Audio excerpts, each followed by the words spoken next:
back here on the GSMC Football Podcast. And for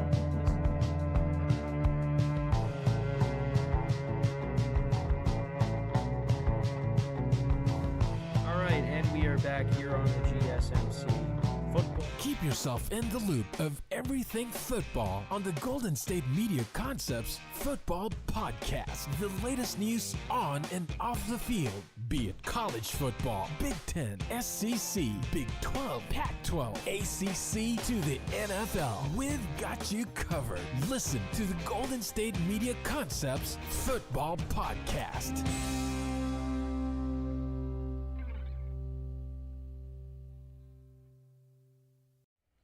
And welcome everybody to another edition of the GSMC Football Podcast, brought to you by the GSMC Sports Network. As always, I'm your host, Kenneth, and it's great to have you guys here on this Thursday, September 26th. We have a lot to cover on the show today. Before I get into that, just want to remind you guys, as always, tip or donate and get your comments recognized.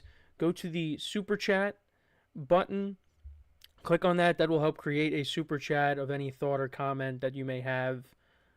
During the live broadcast, I will acknowledge it, and it just makes the show more lively, more entertaining between myself, the host, and you guys, the viewers. We appreciate your guys' viewership each and every day, so any contribution you can make to the show means the world to us as we put out content for you guys each and every day. And also, the other way to help out the show is by going to the link at the bottom of the show segment on the ticker, gsmcpodcast.net. That's gsmcpodcast.net.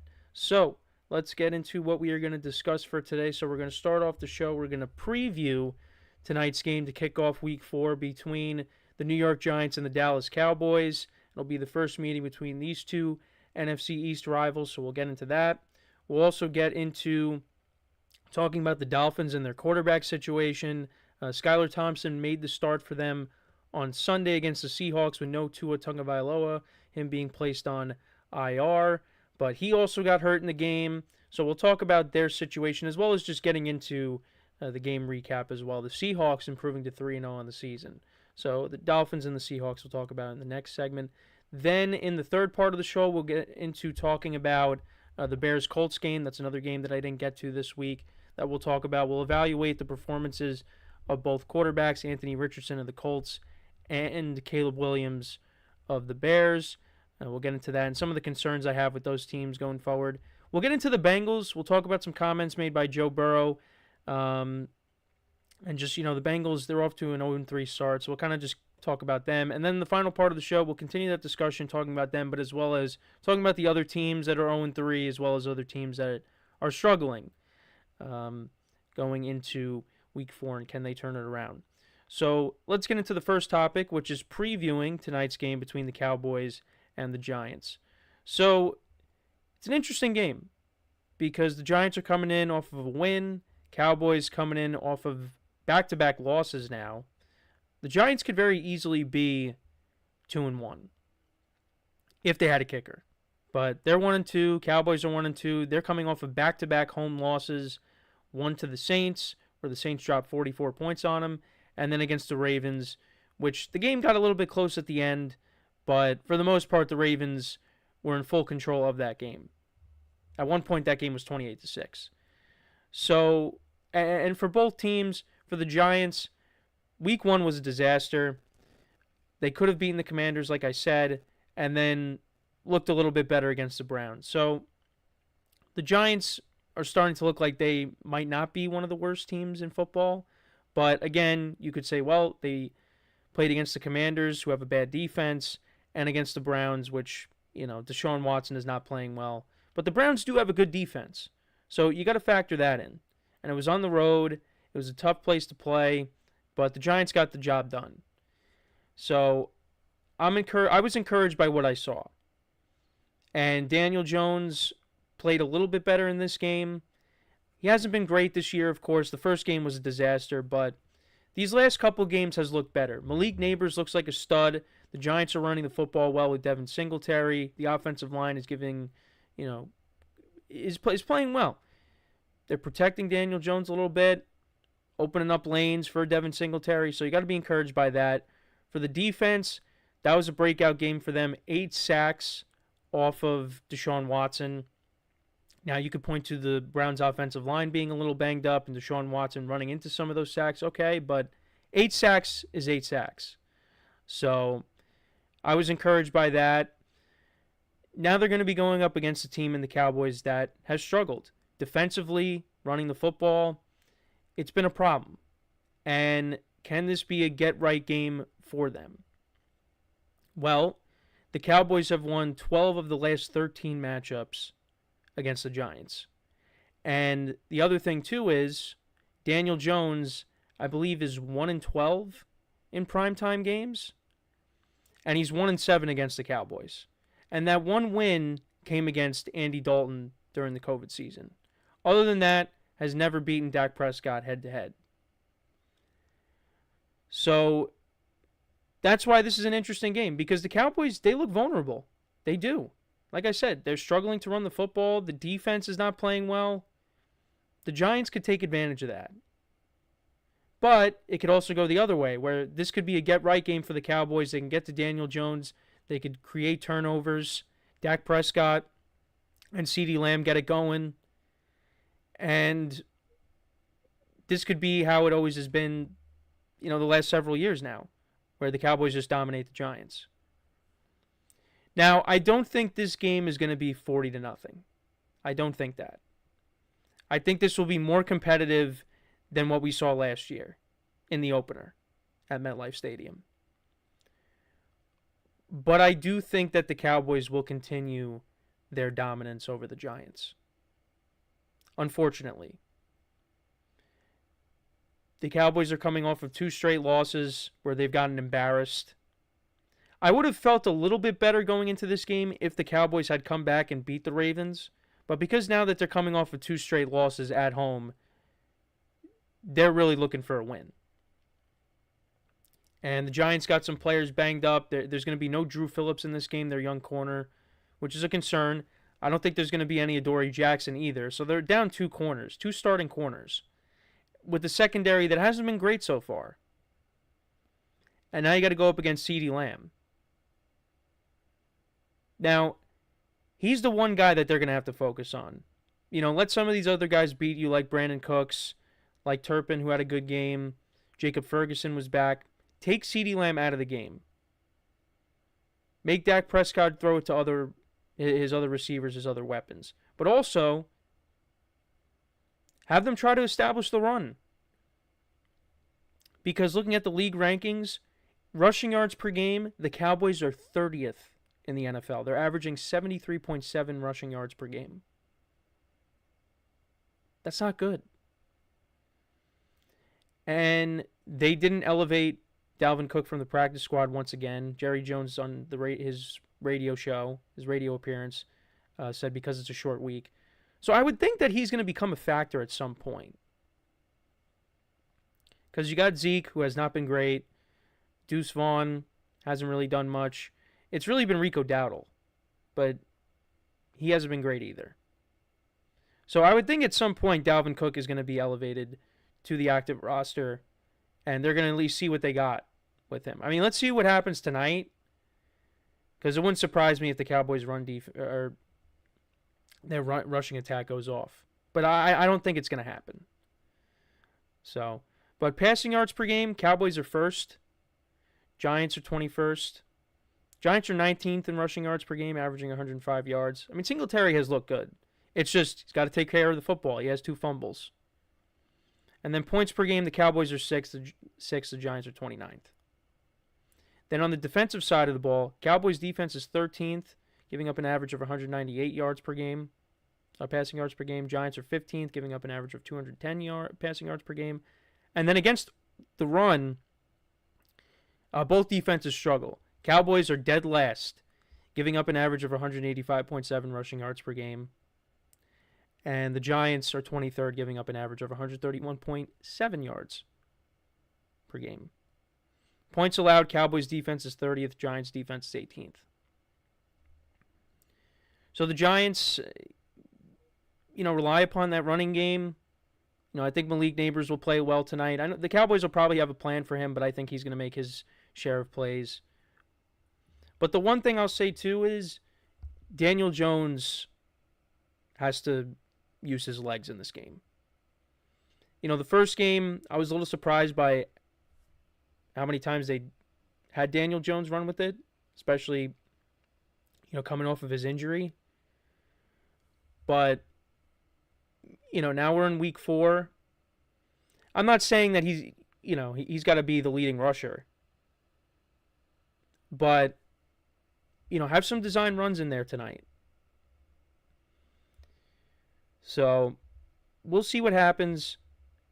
But, yeah, that's the key. I think the Giants, if they can run the football and you take CeeDee Lamb out of the game, make the Cowboys one-dimensional, maybe they got a shot. Really, for me, it's show me something. Because, like I said, they have lost 12 of the last 13 matchups against the Cowboys. It's been one-sided. So, can tonight be the night that they change course and finally get a win against this team? I don't think it's going to be tonight. I do have the Cowboys winning this game. I'm not going to be a homer and take the Giants. Last year, I took them in week 1. And again, I don't think it's going to be 40-0. Now, the line has changed a little bit. So it was 6.5. Then it went down to as much as 4.5, I saw. And this is off of CBS, and now it's back up to 5.5. I think the Cowboys do win this game. I'm going to say they win. I'm going to say 28-20. I think that's the final score. Dak Prescott usually plays well against the Giants. I think that's going to continue here, especially with the guys banged up in the secondary. But can the Giants pressure the quarterback? Can they get to Dak Prescott with their 3 guys? Happened against the Browns. Can they do it here? They were blitzing a lot, and the Browns had no answers. So can they do it against the Cowboys' offensive line? The Cowboys' offensive line is not what it used to be. It's not a bad offensive line, but it's not what it was in 2014 and not 2016. This is an offensive line that the Giants can give problems. So we'll see. But let me know what you guys think about this game. How do you see this game turning out? Let me know in the comments. So we are going to take our first break of the show. And then when we come back, we'll talk about the Dolphins and their quarterback situation. Skylar Thompson gets hurt in this game.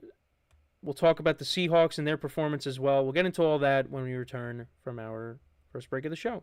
So with that being said, stick around, and we'll be right back here on the GSMC Football Podcast. I feel like I'm losing my mind.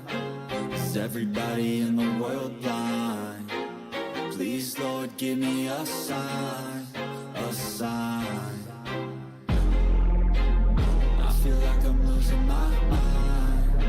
Is everybody in the world blind? Please, Lord, give me a sign, a sign. I wanna be the greatest. Everybody on the fake shit. I look around and feel like everybody is the fakest. I make this every day and I'm impatient, hoping one day I blow up from the basement. Statement, the top is so vacant. I don't hear shit that I think is amazing. Waiting for my day when I'm playing sold out shows for 1,000 faces. Hey, give me that crown, get in my way and to be put down. It ain't your place, all this my town. If I want that shit, then I'll get it right now. I'm losing it, the noose it fits. I'm losing shit, a stupid myth. You choose to live or choose to dip. You choose to fight or lose your grip and lose a gift. Oh. I feel like I'm losing my mind. Is everybody in the world blind? Please, Lord, give me a sign, a sign. I feel like I'm losing my mind. Is everybody in the world blind?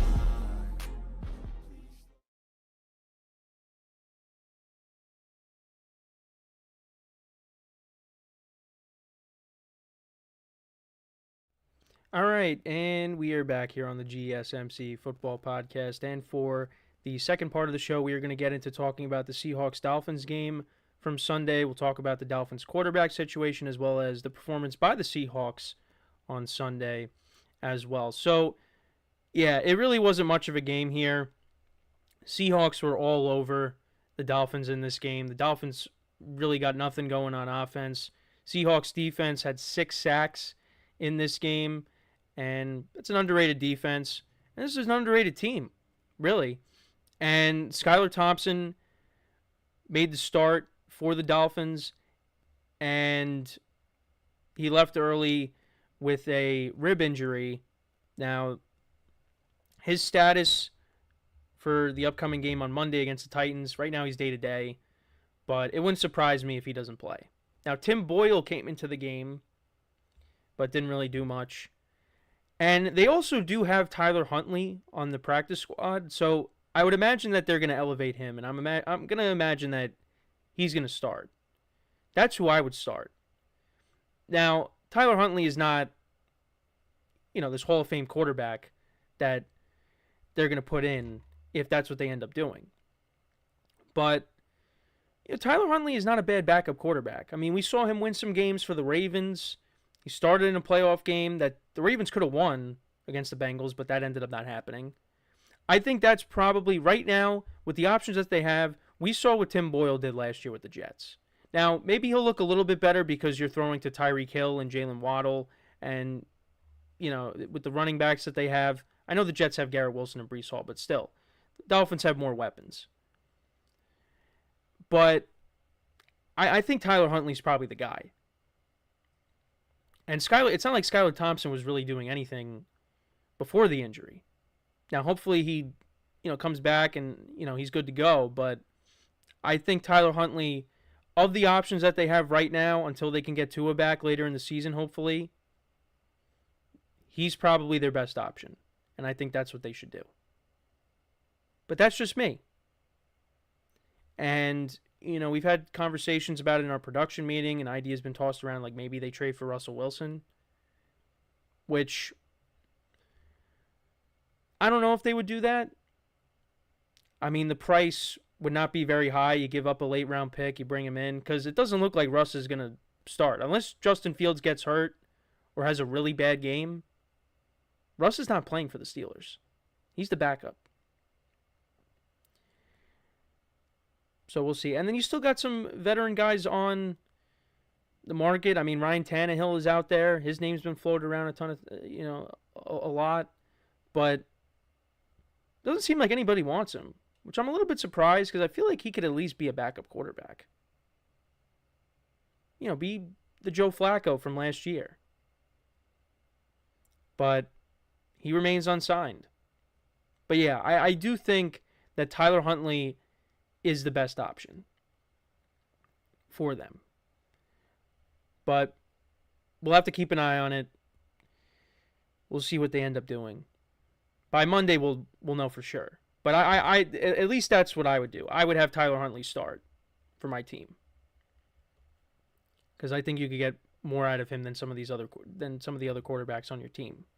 Because he also has that rushing ability too, so that adds another dimension to the offense. But again, that's just me. But let's kind of get into the game itself. Yeah, it was a long day for the Dolphins. So Seahawks on their first possession, they started off with the ball. 7 plays, 28 yards, 4 minutes, 11 seconds of time possession down the field. Got to the Dolphins' 37-yard line. Jason Myers kicked a 56-yard field goal, so that made it 3-0. Then the Dolphins, put together a drive. They got to the Seahawks 39. Jason Sanders missed a 57-yard field goal. And then the Seahawks, 5 plays, 53 yards. Zach Charbonnet, who was filling in for Kenneth Walker, scores a 4-yard touchdown, so that made it 10-3. Dolphins punted. Geno Smith then threw a pick, and the Dolphins turned that into a field goal. Jason Sanders from 23 yards out. But then on the very next drive, only one play it lasted. Geno Smith, a deep pass to DK Metcalf for a 71-yard touchdown. It was a great throw. A good pitch and catch there. So yeah, that put the Seahawks up by a couple of scores. Dolphins punted. Seahawks missed a field goal. More punts. And then we went to the third quarter. Nothing was happening in the third quarter. Bunch of punts. Dolphins turned it over on downs. Geno Smith threw another pick. Dolphins turned it over on downs. And then they did get a touchdown. They put together an 11-play, 98-yard drive, about 5.5 minutes of time of possession. And that was another Zach Charbonnet touchdown from 10 yards out to make it 24-3. And that's how the game ended. 24-3. The Seahawks improved to 3-0. Dolphins drop to 1-2 on the season. Skylar Thompson went 13 of 19 for 107 yards. No touchdowns, no interceptions. Was sacked 5 times. Tim Boyle was sacked once. He went 7 of 13 for 79 yards. No touchdowns, no interceptions. Dolphins only ran the ball for 65 yards. Achane, 30 yards. Jalen Wright, 17 yards. Jeff Wilson, 14. They were still without Raheem Mostert in this game. And then as for the receivers, Tyreek Hill was their leading receiver, but he only had 3 receptions for 40 yards. And the Dolphins' defense had 3 sacks in this game. They did have a couple of turnovers, a couple of interceptions off of Geno Smith, but they really just could not get anything going offensively. After the first quarter, it was 17-3 after the first quarter. After that, nobody really did anything. The Seahawks did score in the fourth quarter, but that was it. Geno Smith went 26 of 34, 289 yards, 1 touchdown, 2 interceptions. Zach Charbonnet played well, 18 carries for 91 yards and 2 touchdowns. DK Metcalf had a good game, 4 receptions for 104 yards and a touchdown. Noah Fant had 6 for 60. Tyler Lockett had 5 for 46. Geno actually also had a fumble in this game, but did not lose it. And like I said, 6 sacks for the Seahawks defense, and they improved to 3-0, and they're on top of the NFC West right now. And so far, I think I had them at, 6 or 7 wins on the year? Yeah, it looks like they're going to get more than that. Probably get around 8 or 9, because the last couple of years they've finished 9-8. So it would not surprise me if they get there again. They look good. They look good right now. But you could also say, look at who they went up against. They went up against Bo Nix in his first career start, and Geno did not play well in that game, but they still got the win. Then you beat the Patriots on the road, and that had to go to overtime. And then you beat the Dolphins with a backup quarterback. So you can point to that, and that's why I didn't have the Seahawks in my top 5. But look, they're 3-0. And they're going to get Kenneth Walker back. This week, I forget who they play this week. I have to look very quickly here. But the Dolphins, they'll be playing the Titans. The Seahawks, they will be playing... Oh, that's right. They'll be playing the Lions on Monday Night Football. That's the other Monday game as well. And and those are 2 teams that, it's always a shootout when they go against each other. It's always high scoring. And, the Seahawks have kind of owned the Lions the last few years. Lions are looking to kind of end this losing streak and get a win against the Seahawks, so we'll see. But, yeah, last year, that game went to overtime. It was a high-scoring game. The year before that was high-scoring, so we'll see how it goes. But they're 3-0, and they're in first place. And who would have saw that? With the 49ers and the Rams in their division. But that's how it is right now. Now, it's not going to stay like that. I think it's going to change. But give them credit. They're 3-0. Mike McDonald has not lost a game as head coach so far. And for the Dolphins, yeah, it's unfortunate that this Tua injury has really kind of derailed their season. Now, I think if they could at least figure out something at quarterback and they could tread water until Tua comes back, then, they could be in good shape. Because, you got a lot of playmakers on this team. And you got to get them the ball. Like, Tyreek Hill only had 3 catches. You got to get him the ball more, somehow. And that's why I said I really do think that Tyler Huntley should be the starter going forward, if they were to do that. But if you look at this Dolphins schedule, they take on the Titans, then they're at the Patriots. So those are 2 very winnable games. But then after that, you go into the bye week 6. You're at the Colts, home against the Cardinals, at the Bills, at the Rams, and the Rams are going to be healthy by then, you would imagine. Home against the Raiders, home against the Patriots, at Packers on Thanksgiving, home against the Jets, at Texans, home against the 49ers, at Browns, and then at the Jets. So between weeks 13 and 18, that's a tough stretch. And then if Anthony Richardson plays well in the Week 7 matchup, Week 7 to Week 10 is going to be tough too. Dolphins got a tough schedule. The Raiders haven't been great. They've been inconsistent. I mean, they beat the Ravens in Baltimore, but then you lose to the Panthers at home. I mean, the Patriots, those are divisional games, but I think the Dolphins should win both. That's just me. Well, the Week 5 matchup might be a little dicey, depending on who's playing quarterback. But that is a tough schedule. There's not really any gimmies on that schedule. Other than, I guess you could say, the Patriots, and they got the Titans coming up, who have not been great. But they got to figure it out. It's still early. Could they tread water until Tua comes back? We'll have to see. I mean, if they're out of it, I don't think Tua should play at all this year. But that's just me. But let me know what you guys think, though, about the Dolphins, about the Seahawks start. Let me know what your takeaways were from that game. It was really not much of a game at all. The Dolphins defense, kept them in it. It's just they could not generate any points, any kind of offense whatsoever. So there will definitely be a change at quarterback, I would imagine. But we'll have to wait and see. So before we go to break, I just want to remind you guys once again, tip or donate, get your comments recognized. Go to the Super Chat button to create a Super Chat. Any thought or comment that you have throughout the live broadcast, this will create that, and I will acknowledge it during the live broadcast, and it makes the show more lively, more entertaining between myself, the host, and you guys, the viewers. We appreciate your guys' viewership each and every day, so any contribution you can make to the show means the world to us as we put out content for you guys each and every day. And also, the other way to help out the show is by going to the link at the bottom of the show segment on the ticker, GSMCpodcast.net. That is GSMCpodcast.net. Again, displayed on the ticker at the bottom of the show segment. So when we come back from our next break, we will get into talking about the Bears-Colts game. This is the last recap from Week 3 that we'll get into. We'll talk about the performances by both quarterbacks in this game and just talk about the teams in general as well. So with that being said, stick around, and we'll be right back here on the GSMC Football Podcast. Looking for your daily fix of sports talk without having to pay for it? GSMC Sports Network is available on YouTube. Just search GSMC Sports Network. Get your fix of daily sports talk shows on YouTube, absolutely free. NFL, college football, NBA, MLB, MMA, UFC, fantasy football, and so much more.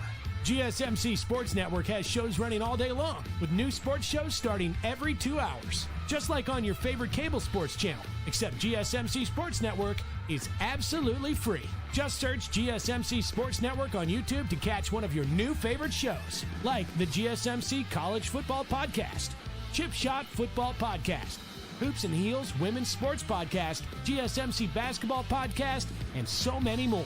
Check it out for yourself. GSMC Sports Network, now available on YouTube absolutely free. Search GSMC Sports Network on YouTube right now.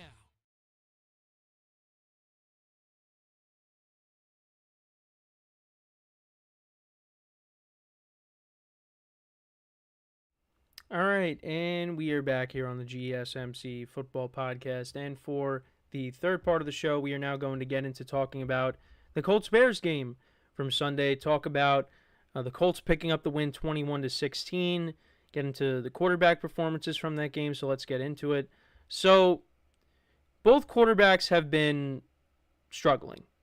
Anthony Richardson did get off to a good start against the Texans. He played really well in that game, even though he only completed 9 passes. But, he did a lot with those 9 passes. But he hasn't been great these last 2 games. He's turning the ball over. And, he's a guy that missed pretty much all of his rookie season. He only played in, I think, 2 full games. So this is still kind of what people are saying, and it's true. This is still kind of his rookie year. So, but he'll do things like he'll complete this long pass to Alec Pierce. He'll set the Colts up to score a touchdown, but then he'll throw a bad red zone interception, which is what he did. So he's been a mixed bag, but the talent is there, and he's going to figure it out. And I do believe the same thing with Caleb Williams. Because he did look better, completed some nice passes, was able to, get his first touchdown pass, and that was to Rome Odunze. And it's kind of funny because, that was Rome Odunze's first touchdown, so it's like, what do you do with the ball? Okay, I think Caleb Williams wanted the ball, but maybe you cut the ball in half, you let the receiver keep one, and you keep the other. But there were some positives, even with the Bears losing, but sorry, had to hold back a sneeze. But again, it always happens at least once during the show. It's so annoying. But anyways, yeah, I mean, there were some positives to take away from this game. However, when I was reading up on the game, I was reading an article from Pro Football Talk, and coaching was the topic of discussion in that article when it comes to the Bears. Because the Bears had Caleb Williams throw the ball 52 times. And the Colts are a defense that is susceptible against the run. Now, the Bears, they did run the ball 28 times, and they only got 63 yards out of it. So it's not like they didn't try to attempt to establish the run. But the Colts were also missing DeForest Buckner in this game. And the Bears were really only able to get 63 yards on the ground.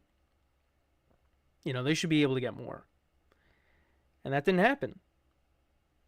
So we'll go through the game summary really quick. So the Bears, they actually put together a nice drive. They got into field goal range for Cairo Santos, who's been good this year. But he missed a 56-yarder. Colts punted, Bears punted, Colts punted again, Bears punted. We go to the second quarter, and this is what I was talking about.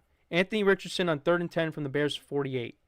He hits Alec Pierce for a 44-yard pass play. Then from the Bears 3, he throws an interception. But then Caleb Williams throws an interception. First, he hits Rome Odunze for 47 yards. Then he got a 6-yard gain with Khalil Herbert running the football, but then he throws an interception.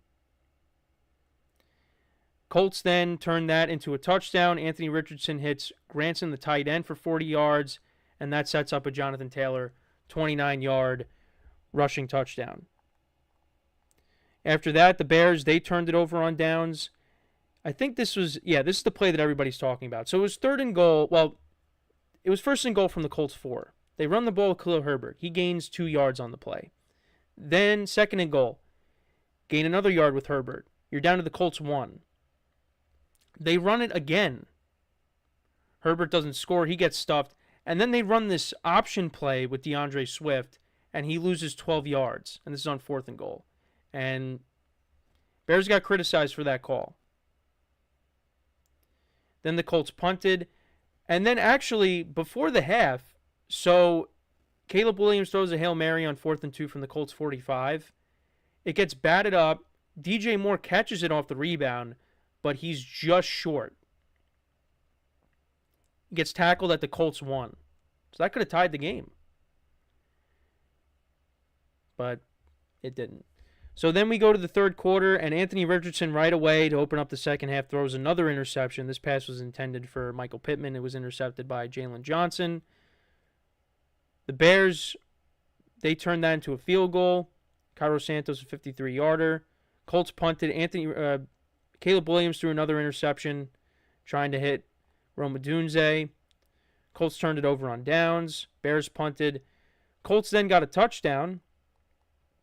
And this was a Trey Sermon touchdown, a 1-yard touchdown.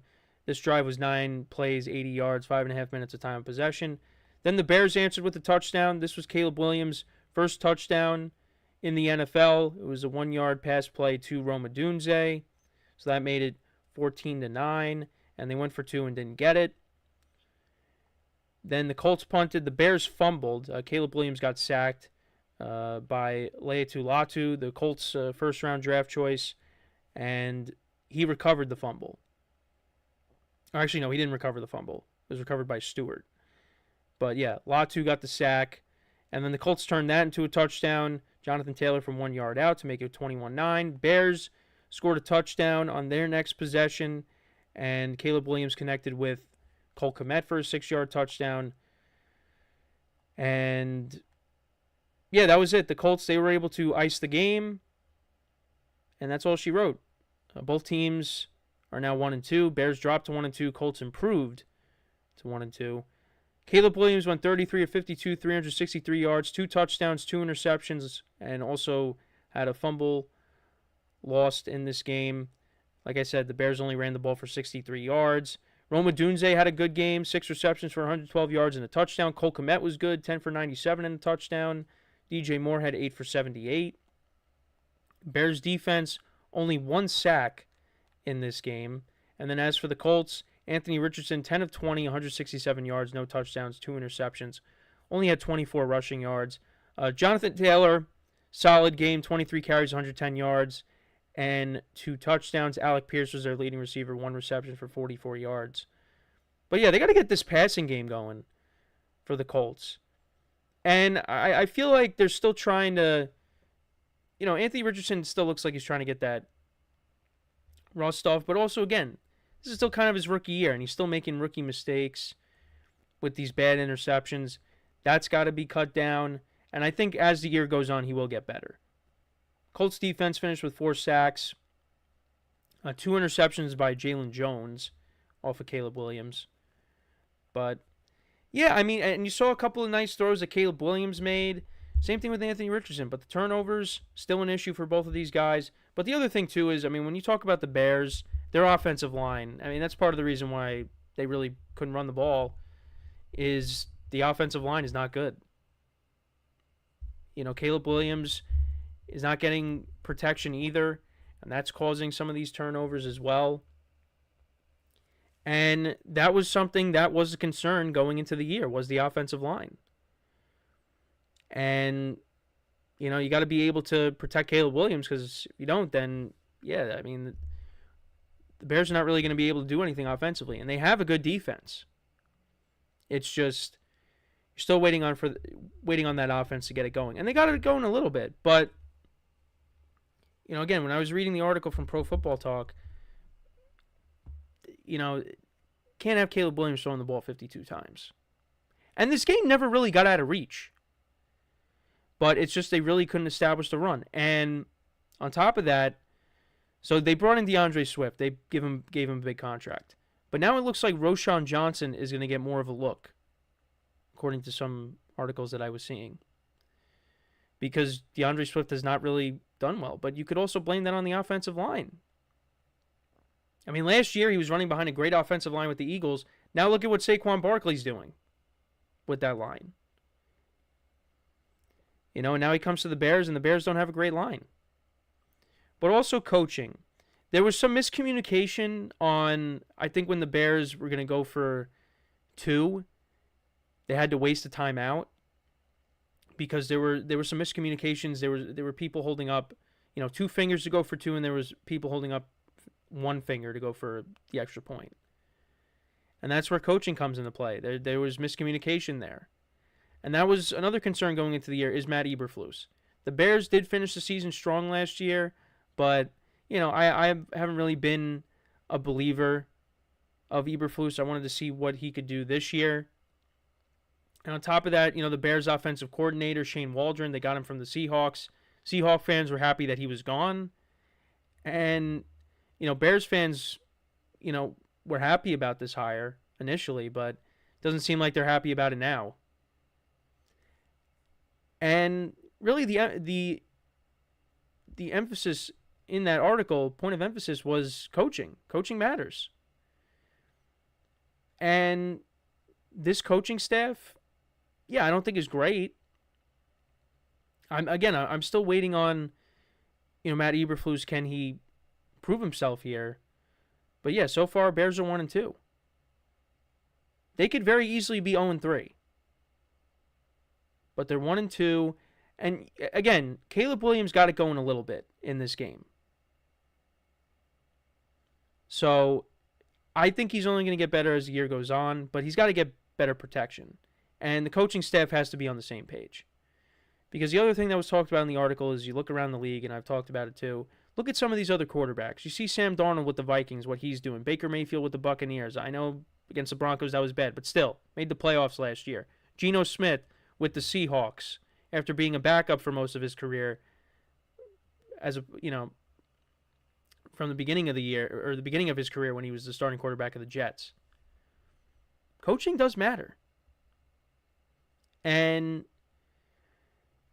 is Caleb Williams in a good situation? I think with the weapons that he has around him, yes. The offensive line is a problem, but you're backed by a good defense. But the coaching staff has really got to show me something. They got to turn this around. And I think once you get better protection around Caleb Williams, then, and also get Keenan Allen back too. That'll definitely help. Then I think they're gonna turn their season around, and they're gonna be a decent team down the stretch here.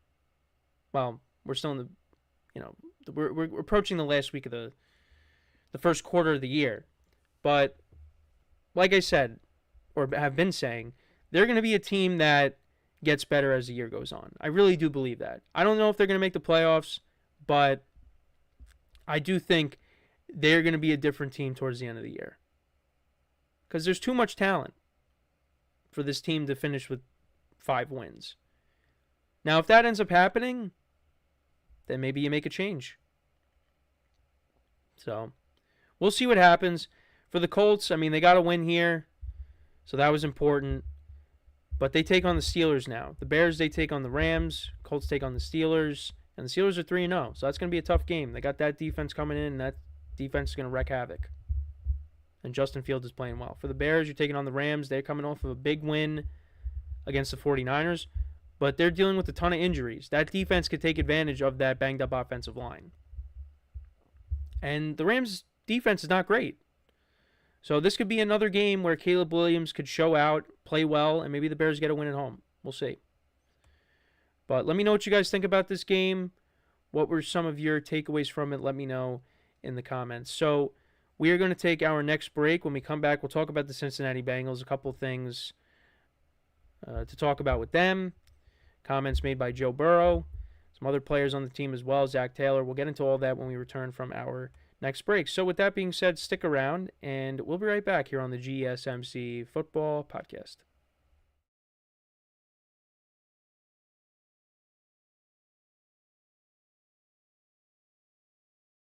For the best and latest podcasts available anywhere, go to the podcast app on your cell phone and type in GSMC to access free content-rich podcasts on health and wellness, book reviews, sports, entertainment, relationships, social media, movies, technology, finance, and even weird news. Subscribe and download the GSMC Podcast Network's family of shows, available everywhere podcasts are found.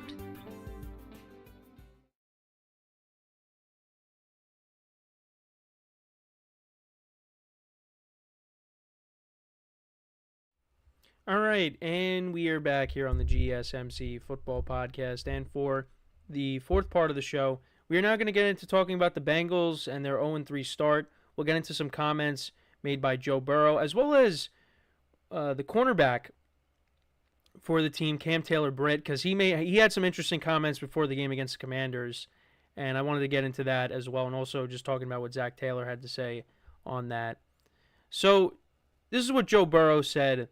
Or actually, no. This is what Burrow and Zach Taylor had to say regarding the start. So Zach Taylor, this is from Zach Taylor via the Associated Press. He said, "We didn't envision ourselves in this spot, but here we are. It's a kick in the gut, and you feel really good about the team, and you start off 3-0. But again, that is where we are right now. We need to find a way to win next Sunday and get this thing moving in the right direction." Yeah, it's not been great so far. And you thought after, Burrow connects with Chase for a 41-yard touchdown, I'm like, okay, here we go. The Bengals are back. But, the offense played well. It's just the defense was the complete opposite. There were no punts in that game. So this is what Burrow said. "We had our opportunities and didn't cash in on them. We stalled out on some drives in the first half. That's been the common denominator these first 3 weeks." Burrow said it was a very positive conversation. Talking to Cam Taylor-Britt, I'm guessing. Oh, yeah. Reporters spotted Burrow and Taylor walking into the coach's office rather than the locker room. Or, actually, no, this was Zach Taylor, my bad. The other Taylor. "It was a very positive conversation. We're not happy with where we're at, but by no means is the season over. There will be some critical thinking that I will have to do to see what kind of leader I want to be going forward, whatever I feel the team needs from me. I mean, I'm not putting this loss on Joe Burrow, but, it's really the defense. So I meant to talk about Cam Taylor-Britt. So he talked about calling the Commanders' offense a college offense, which, you got Cliff Kingsbury in there, Jaden Daniels, his rookie season. He says he doesn't regret the college offense comments, but this is what he had to say after the game. I don't regret it. I didn't mean anything malicious out of the comment. It was made bigger than it was. Yes, I can eat my words, most definitely. We did take an L today. Zach Taylor, I think, also had some comments on it. Yeah, this is what Zach Taylor said. He said, that's not what we do. We praise our own team. We praise the other team. We don't take shots like that. That team hasn't punted in 2 weeks, which is correct.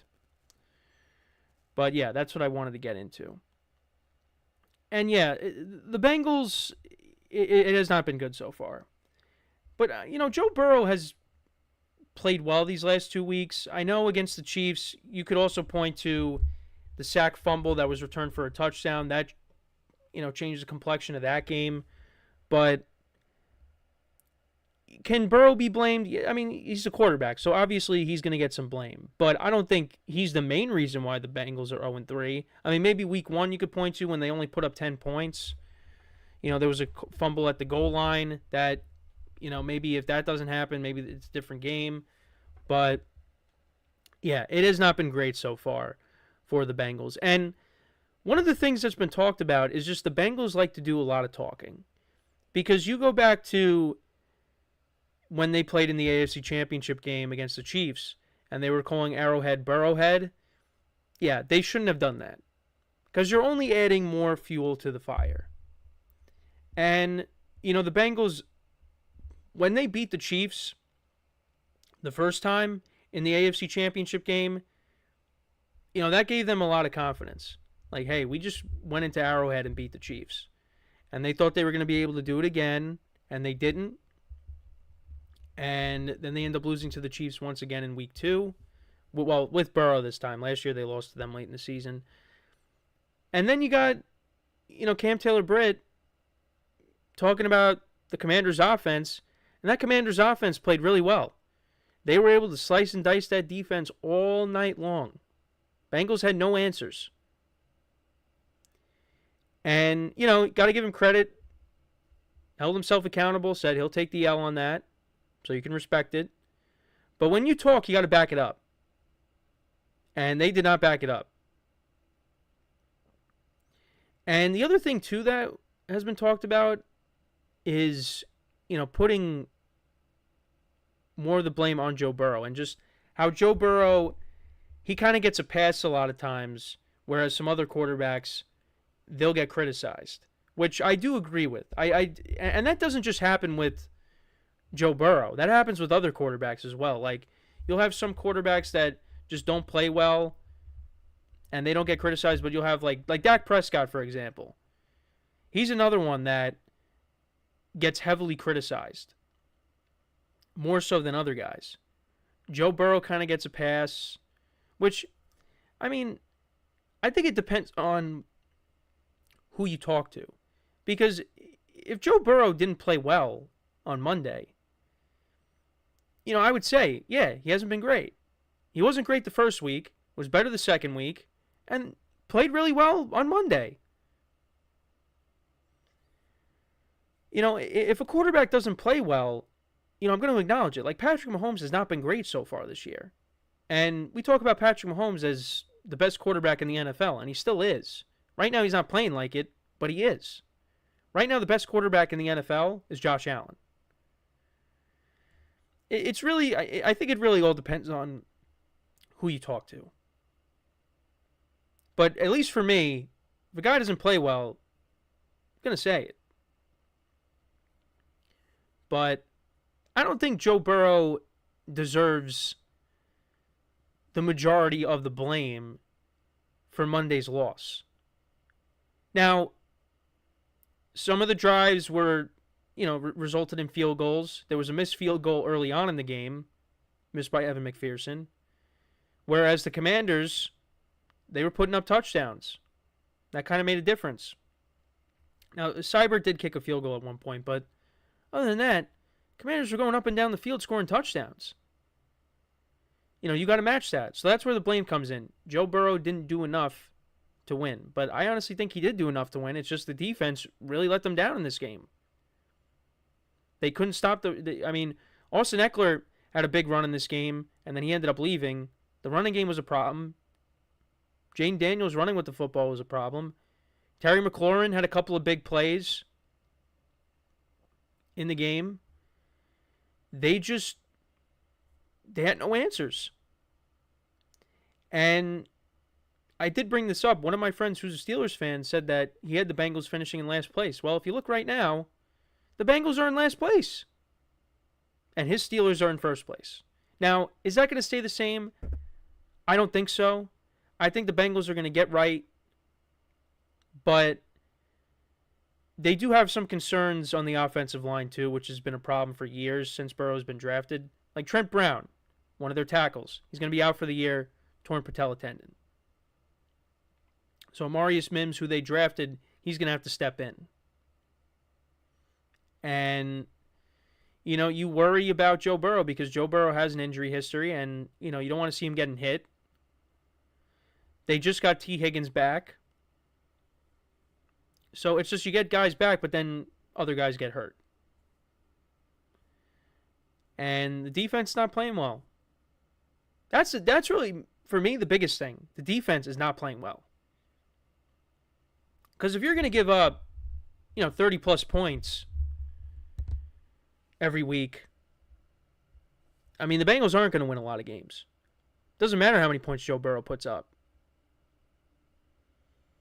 Like, you really thought that was the game that was going to turn everything around. Because, again, you started off, you hit that pass to Chase for the touchdown, 41-yard touchdown, and it was like, here we go. And then the Commanders answered right away, and it was just back and forth. But then it really got to a point where it was the Bengals trying to keep up. So now they got a game against the Panthers, and, this isn't the Bryce Young Panthers. This is Andy Dalton. This is your former quarterback you're going up against. And that's not going to be an easy game. Andy Dalton played well against the Raiders defense in Vegas. Now he's going up against a defense that was awful. Andy Dalton could I definitely see playing well in this game coming up on Sunday. And it's going to be up to the Bengals offense. They're going to have to put up points until the defense can figure it out. And the defense still has good players. Now they were missing guys. They were missing Sheldon Rankins and BJ Hill in the running game.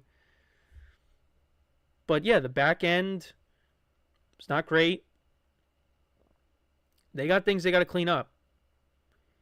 But, a lot of that talking that they've done in the past, they got to keep that to a minimum. Because that comment by Cam Taylor-Britt really blew up in his face. And it's not Burrowhead anymore. It never really was, but I guess for one game. But now they got to focus. Like, hey, we're 0-3. We got to get things right. And I really still believe that they will. But for me, I think the way they get in is the wild card, because that's why I had them making it as a wild card. Got a lot of work to do. But this is a team that does start off slow, but would have expected them to get a win. And no, they're 0-3 now. And what's interesting is a stat that I saw. And let me see if I still have it. So this is Adam Schefter's Instagram post. So during the Super Bowl era, 255 teams have started 0-3. 6 of them have gone on to make the playoffs. The last 0-3 team to make the playoffs was the 2018 Houston Texans. So it has been done before. It hasn't been done in a while. but it's been done before. So the Bengals can do that. They could be the latest team that does that. So we'll see. But let me know what you guys think. Do you believe that the Bengals can turn their season around? Let me know what your thoughts are in the comments. We'll talk about them a little bit more in the final segment because we will take our final break here. And then when we come back, we'll talk about some of the teams that are struggling. We'll talk about the other 0-3 teams. We'll also get into some of the 1-2 teams. We'll get into them, talk about can they, turn their seasons around, what's going on with them, all that when we return from our final break. So, for one final time today, stick around, and we'll be right back here on the GSMC Football Podcast.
All right, and we are back here on the GSMC Football Podcast. And for the final part of the show, we're going to get into talking about the teams that are struggling.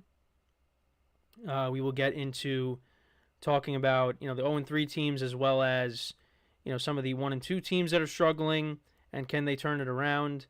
So let's get into that. So we'll start off with the 0-3 team. So we did talk about the Bengals, and I do believe that they will turn it around. I'm not giving up just yet, but it's not looking good right now. However, the other 0-3 teams, they both reside in the AFC South, and that's the Tennessee Titans and the Jacksonville Jaguars. And for them, I'm not as confident in them turning their seasons around. The Jaguars, that performance on Monday against the Bills, that was horrendous. Nothing went right for them in that game. The Bills didn't punt until the fourth quarter. And Trevor Lawrence, I think he's 0-8 now in his last 8 starts. It was 0-7, now it's 0-8. I think it's 0-8 now. He hasn't been good. But I don't think he's... I think there's a bigger issue besides just Trevor Lawrence. It's really everything. But he hasn't been great. The defense, they couldn't stop the Bills. They couldn't do anything to contain that offense and Josh Allen. And I don't know when it's going to get better.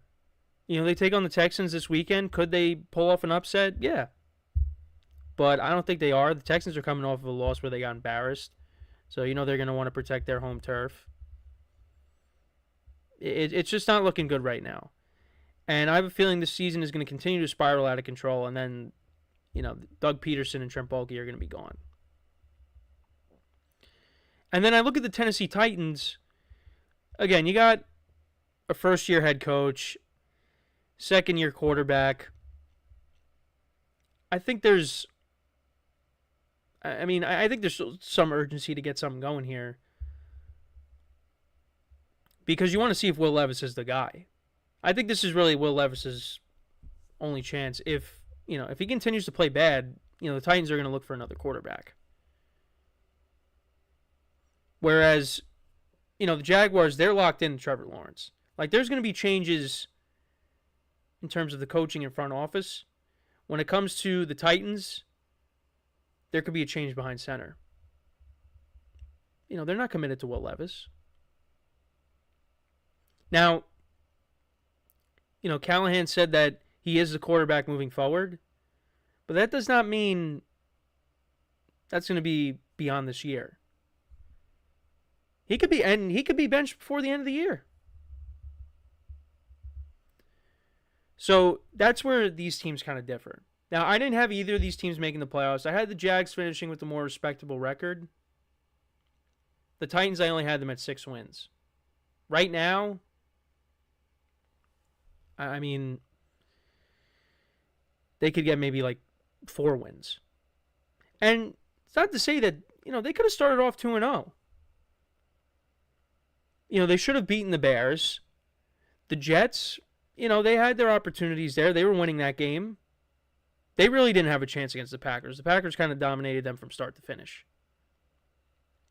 But again, Will Levis turnovers, threw a pick 6 in this game, lost, had a fumble in this game against the Packers. Will Levis has been a problem. And they got to figure it out. They got to limit the turnovers, limit the mistakes. And if they could do that, then you know what? Maybe they could turn their season around. But I don't think that's going to happen. If Will Levis can show improvement as the year goes on, then, we're going to have a different conversation. But right now, it's not looking good. It's not looking good. But, Will Levis will put together drives. He'll make some throws where you're like, wow, that was impressive. But then he'll just, it's kind of the same thing with Anthony Richardson. Now, I think Anthony Richardson's ceiling is higher than Will Levis's. But, again, they make plays where you're like, wow, that was incredible. And then they do something where, Will Levis tries to, throw a backwards pass or, he shovels it back to Tajay Spears against the Jets, and that ends up being a fumble. He tries to, as he's about to get sacked, he tries to flick the ball up and throw it away, and it ends up being a pick 6, and you cost your team the game. And another pick 6 and another fumble in the game against the Packers. It's just turnovers have been a problem. I think he leads the NFL in turnovers, which doesn't surprise me. They got to cut that down. And if they could do that, then, like I said, maybe they could turn their season around. Because they do have talent on this team. They have a good defense. The running game hasn't been bad so far this year. They're trying to get DeAndre Hopkins healthy because he's still dealing with his knee issue. Scored a touchdown against the Packers. Ridley had a good Week 2 performance against the Jets. Got Tyler Boyd as your third wide receiver. They have talent on this team. I've been saying that. It's just, you need your quarterback to play better. And he hasn't. So we'll see what happens going into this week when they take on the Dolphins. That's a winnable game because the Dolphins are going to have a backup quarterback playing. And they did beat Tua and the Dolphins on the road last year on Monday night. So, yeah, you got that. The Jags, they're taking on the Texans.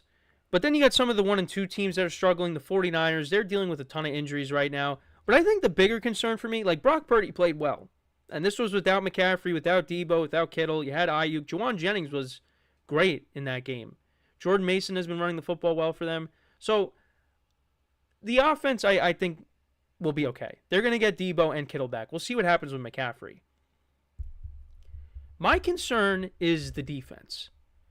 That's where I'm more concerned about when it comes to the 49ers. Because now Javon Hargrave partially tore his pectoral, and he's out for at least the rest of the regular season. That's a key guy up the middle for them. So he's out. You're still missing Dre Greenlaw. The secondary, that's been a problem the last couple of years. That got torched on Sunday. The defense for me is the concern when it comes to the Niners. Because, look, Brock Purdy played really well. Played one of his best games. And this was without his top weapons. And he, at least for this past week, he shut down the Brock Purdy naysayers, calling him a system quarterback. But, if the defense is going to play like that, and this is against the Rams team that is even more injured. On the offensive line, their top weapons. 49ers should have won that game. They were up in the game.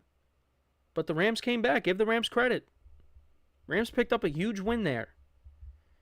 So I do have my concerns with the Niners, but I do think, like the Bengals, they're going to be okay. They're going to figure it out. They're going to get guys back. George Kittle was practicing in a limited capacity this week, so hopefully he comes back. You get Deebo Samuel back, hopefully next week. They take on the Patriots, which is a game I think they should win, but who knows? The Patriots, they beat the Bengals. They almost beat the Seahawks. They look terrible against the Jets. I mean, who knows what the Patriots are going to do here? I think the 49ers should win. But you get Deebo and Kittle back. If you at least get those two guys back, okay, but you got to get the defense right. So I'm a little concerned with them. The Cowboys are 1-2. They got more concerns than the Niners do. They can't run the football. The defense has been horrendous. I mean, do they really miss Deron Bland that much? I don't think Deron Bland would make that big of a difference. I mean, he would definitely help. But, the Cowboys, they can't stop the run. Their defense is a problem right now. And they can't run the football. They can't stop the run, and they can't run. So, they got to figure that out. Also, CeeDee Lamb and Dak Prescott aren't on the same page right now. They're trying to work things out there. But there's no other threat besides CeeDee Lamb that scares you in the passing game. And that's a problem. Because at least when you go back to CeeDee Lamb's rookie year, you had Amari Cooper. And then his second year, of course, because Amari Cooper was still with the Cowboys in 21. It was 22 where he got traded to the Browns. But yeah, they don't really have another threat at receiver. They have guys that they like on the team, but nobody that really scares you. But I still think the Cowboys, they're going to finish with a respectable record. I think they're going to still find a way to make the playoffs. I'm not going to jump off of that bandwagon yet, but I do have concerns. I mean, I had them making it in as a wild card team. I think the Eagles, that's their division to lose. But we'll see. And then anybody else that I wanted to get to? I mean, the Rams are 1-2, but they picked up a big win against the Niners that I didn't expect them to win. If they could tread water and get guys back healthy, then, they could get back on track. But I guess some of the other teams, the Browns and the Dolphins, two concerns I have with them, they're both similar, is the quarterback position. Deshaun Watson's not playing well, and the Dolphins are without Tua. Now, the Browns, hopefully they get their tackles back because their tackles got hurt. Nick Chubb could be practicing next week, so getting him back would be a huge boost for this team. But I'm curious to see if Deshaun Watson does finish out the year. Because I wouldn't be surprised if he ends up getting benched. And for the Dolphins, they got to try to tread water until Tua comes back. Can they win against the Titans on Monday? Absolutely. Like I said in the beginning of towards the beginning of the show, Tyler Huntley, I think, should be the starter. I think that's their best option.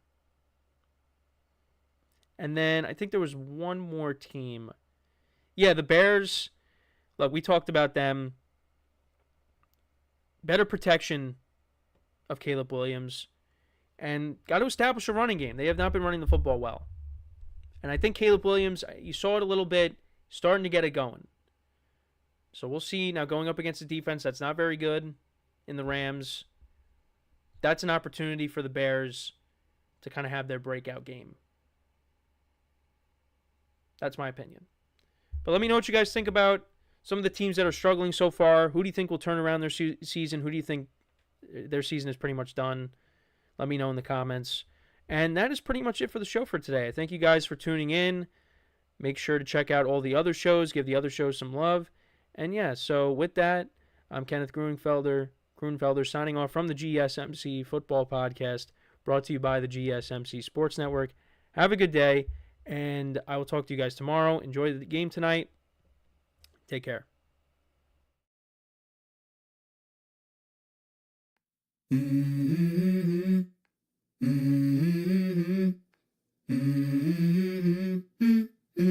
Let's go. I wake up to a little bit of drool on my pillow, feel like it's gonna be a bad day. Yeah, I'm tired of shit, and the coffee ain't hit yet. Damn, ain't that great.